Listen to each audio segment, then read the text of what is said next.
All right, let's talk about how you can select two different columns at the same time in Excel. So here we have some random sales data. We just have different store locations along with the sales they did for that particular month. Now to select different or multiple columns at the same time, you simply need to go to the top here where the letters of each column are. And you notice that when I hover over each column letter, it will highlight that column.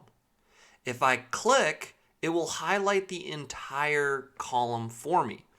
And if I hit Control click, I can highlight multiple columns at the same time. Now, if I were to copy these 4 columns that I have selected, go to a new worksheet and paste, it's going to paste those 4 columns side by side rather than adding gaps in between them, like so. Now going back to this data, if I go to the very end here and I highlight this column and also select this column, I can change the width of both of these columns at the same time.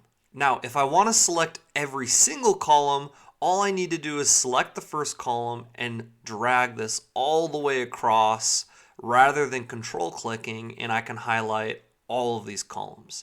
Now keep in mind that this will highlight the entire column rather than just where the cells end here.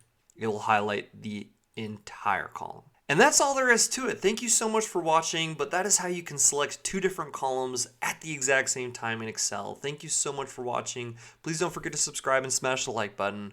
Thank you and have a great rest of your day.